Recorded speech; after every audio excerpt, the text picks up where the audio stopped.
Hey everybody, I'm your host, Allie. I'm so happy you're here. I want you to know that this podcast was designed to self-affirm and redefine all things you. The phrase I am has the power to define every part of you. Let's jump into this week's episode to discover your I am. Hey everybody, if you're listening in through the podcast, you'll just hear my voice on the mic, but we have a special guest with us today. It's Serena. Woo! I am literally so excited to be here. You don't We even are understand. excited to have you. I am fulfilling all my dreams right here, right now. That's what we're here to do, is to make some dreams come true, which we're going to talk about on the podcast today. But I'm excited because with the season 3 podcast, we started kind of the Green Couch series, which for everyone seeing on YouTube, watching this, you can see we are sitting on a green velvet couch. But I wanted to start a series called Happy Hour, where we bring in guests and we just chat about life for an hour, or maybe a little bit, shorter than that. But the idea is happy hour. We gotta be here longer. Are you really, man? Okay, we'll talk for an hour. But I'm excited because we have the Green Couch series, but this is kind of like the Happy Hour series. Yes. So The Green Couch. The Green Couch series. Yes. And because it's Happy Hour series, we are, of course, drinking some wine, which cheers to that. Cheers. And I thought we would drink. I thought we would shout out a little bit about what we're drinking just to kind of make this fun. And wow, how about you share the wine? Because I know this is more your jam. Oh, mon chéri. Rosa Regal. Please sponsor this video. It's a sparkling red. Yep. And you could say Regal, but there is an E at the end, and that confuses me. You could say Regal. Regal. It's a sparkling red. It's a Brachetto d'Aqui. I don't know. None of us do, but if you own this wine, please sponsor this video. Us. Yeah, get with us. And if you're listening, grab a drink, hang out with us. We are also wearing some of the merch. So I'm wearing part of the Radiant collection, the You Glow Girl sweater, which you can buy. Plug, link on bio. Yes. Serena is wearing the Optimist shirt from our Optimist collection. And we love a little bit of layers. It goes with literally everything. Mm-hmm. Yes. We like the blue. The back has a smiley face. You can check it all out, link in bio. But I thought that'd be a fun visual aid to kind of bring in on the YouTube channel, and if you're listening in, you can still shop. But let's get into it because we've got some exciting things. I'm so happy you're here. Me too. So for all of you that don't know, Serena is one of my very good friends. We met actually when I moved up to where I'm living now, and we just kind of connected paths, and we became we're like soul sisters, when you literally connected paths. Yes. No joke, she was walking out of a building. I was walking into a building. We both were like, your outfit's amazing. Let's be friends. And that actually connected paths. It wasn't even oh my gosh, I knew you. Let me introduce you to this friend. Or let's all hang out. Friends, no, we straight up passed by each other. And it was I like your Minnie Mouse keychain. And you were I like your shoes. Yeah. And we're everything about you. You want to be, what's your Instagram? You want to be friends? What's your number? Let's be BFFs. I'm here for it. We're here for a good time. So we just hit it off, and I'm so happy you're here. And it comes full circle because this podcast I have started with you guys years ago, and it's so exciting to kind of see who's on the channel, who are new people that we get to share life with and share the stories with. But I thought we could dive into a little bit. I know we talked about one topic that I kind of wanted to introduce on an episode is dreams and how we make them a reality. And then we can kind of pivot off that and see about whatever is on our heart to talk about. But I thought we could talk a little bit about dreams and where in society we feel maybe we stop dreaming, or maybe our dreams are too big. Yes. Or maybe our dreams aren't something that we think we are able to accomplish. What do you think about that?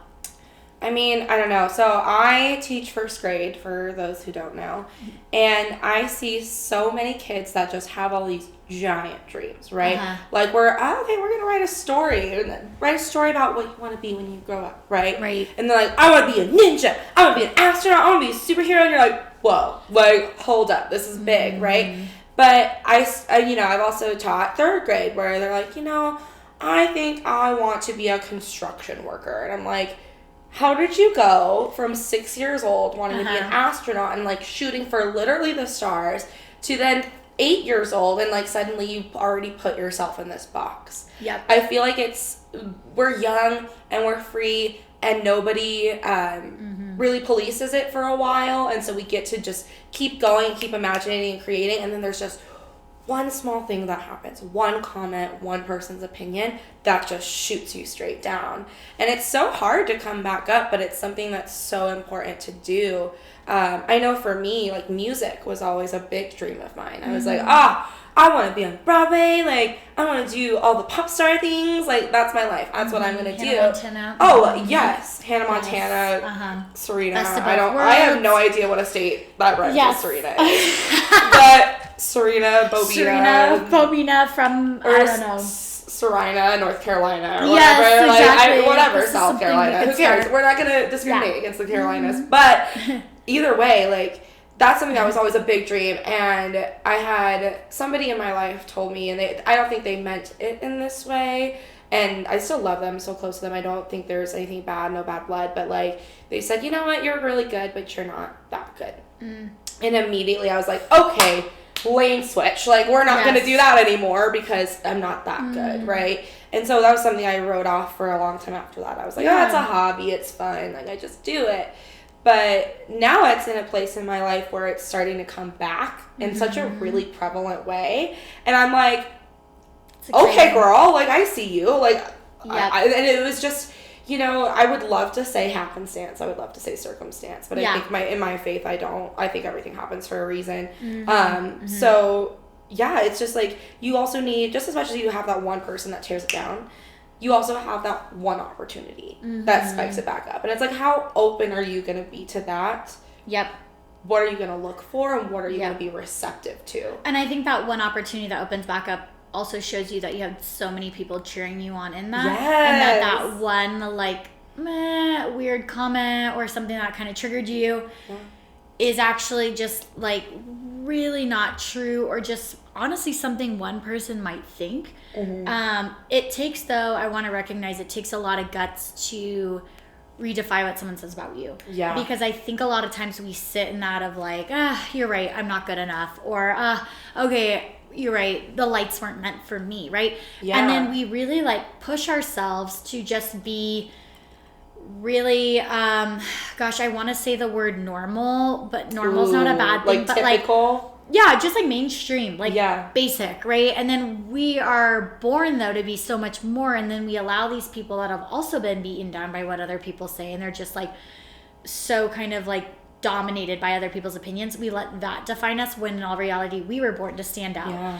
And so I applaud you for realizing, hey, actually that comment that was made to me years ago still has power in a way of like, it affected the way I think now, but I'm not going to allow that to like come back up in the same light. And I think you see it in such a different perspective at both ends too, right? Like, then I saw it as this, oh, I'm not good enough, I just need to stop, like, getting all dramatic about it. And now I go back and I see it, I was like, you know what? That person was just trying to protect me. Yep. That person was trying to direct me into something that they wanted me to feel safe and successful and not unsafe. And I did. You know, that's what directed me into teaching, and I will never take that back. I will never, like, that's something that I know I'm going to be in for a while as well. Right. But, you know, it's just one of those things where different things have different meaning over time, too.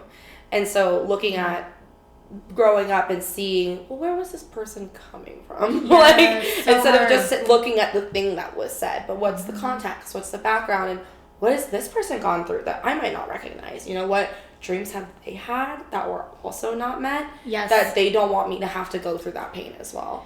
Yeah, and that's a powerful perspective, because we sometimes don't even think enough about those things. We're just like, they were right, moving on. Yeah. And then you're kind of stolen from so much potential that you're supposed to inherit based off of what we think other people think of us.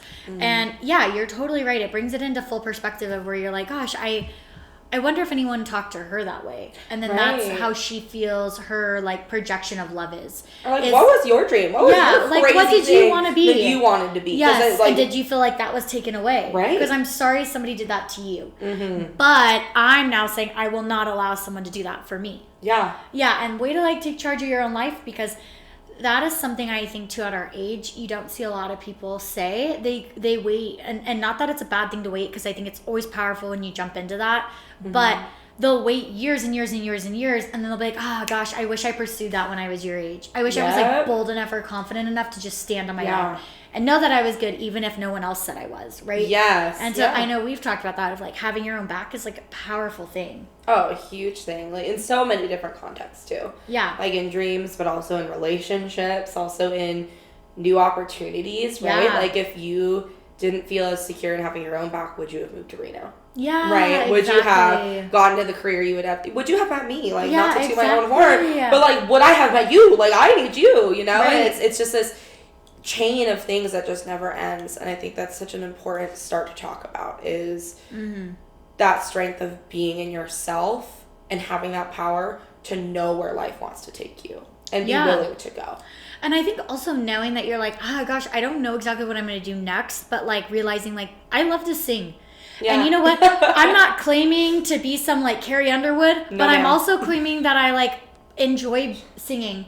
I enjoy like being in a community of others that enjoy the same passion. Yes, right? Exactly. Like there's definitely some reason that that's going on too. Like, yeah, just because I love it, but who else can be inspired by that too? Or who else can feel things or see things or, oh, they heard that song and that reminded me of this loved one. Or, I heard that song and the way you sang it just really connected me with this emotion that I forgot I had. Music and I need to unpack that. Yeah, like there's just so many different things with music that I think we don't realize. And I would love to see some neurological studies too of like how that impacts. But music is never supposed to be silenced. That's why it's powerful. It's always something that's like rebirthed, which is really cool. And to see how it changes people's lives as much as like the singer, it can change their life just as much as it can change the listener's life too. Right. Like think about like your favorite songs and your favorite people and what you would say to them about like what music you've heard. Like for me, Adele, right? Like I'm a dramatic person. We already know this, okay? But for me it was like, you know what? You related to this moment in my life where I felt very sad and I didn't know anyone else felt that way. Yeah. And now I do and I feel supported. Like it normalizes